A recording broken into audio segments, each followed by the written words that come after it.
October 7th of the Israel and the Palestinian territories map, also known as the Gaza-Israel conflict.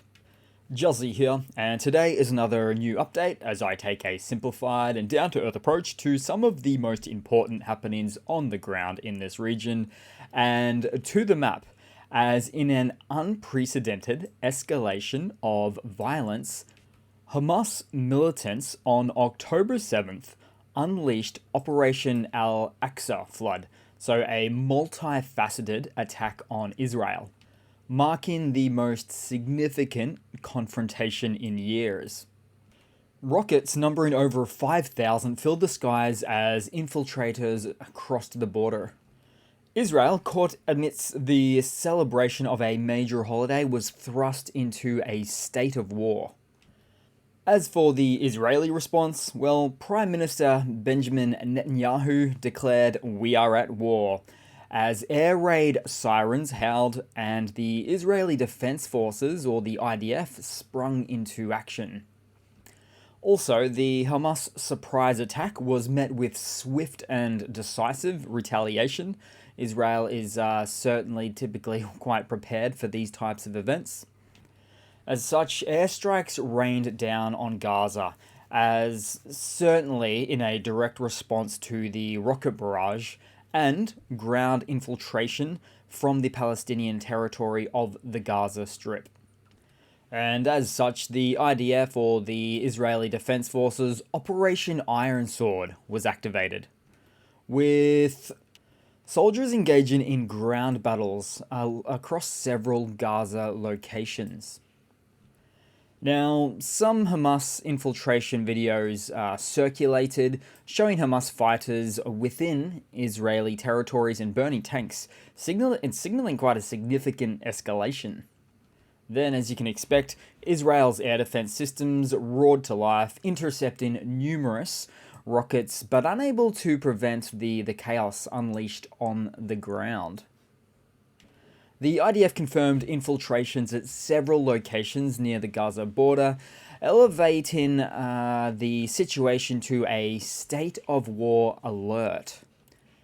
Also, death tolls or casualties were reported on both sides already. In fact, a regional council president was killed in Gaza, and at least one Israeli woman lost her life due to a direct hit. The US condemned the attacks and called for restraint while the world watched in apprehension.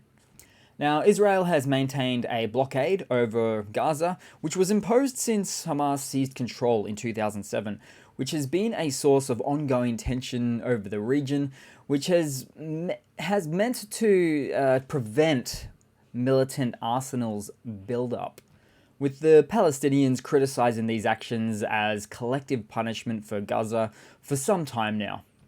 And so then, as for Netanyahu's declaration stating, "We are not in an operation or rounds, but at war," which are clearly words that are signaling a shift from previous confrontations.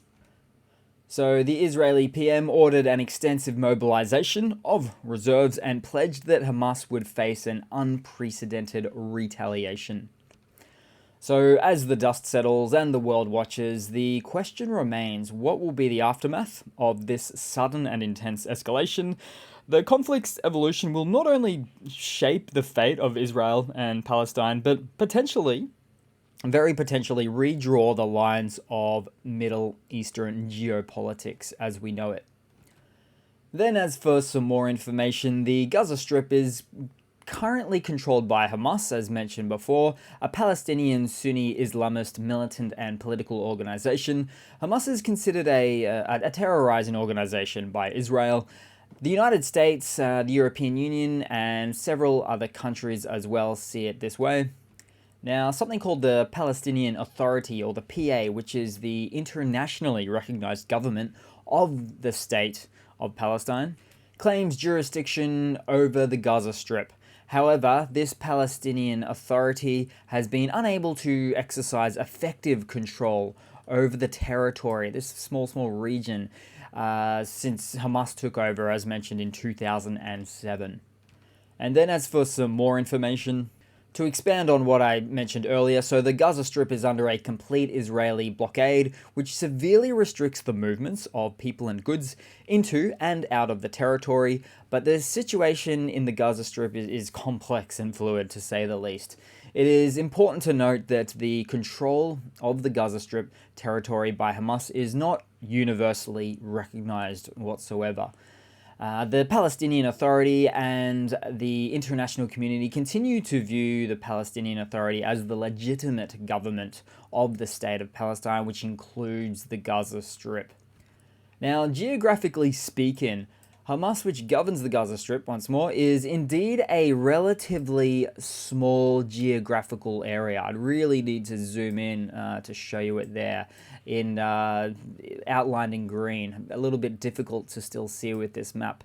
We can see Israel sort of above it, north, east, and south somewhat, and then you've also got to the West Bank, which I won't talk about there today.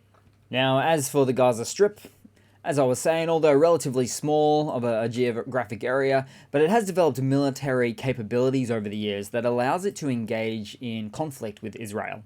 Now, several factors contribute to this, including things such as support from Hamas allies, for example, reportedly Iran, Qatar, Turkey, and other non-state actors.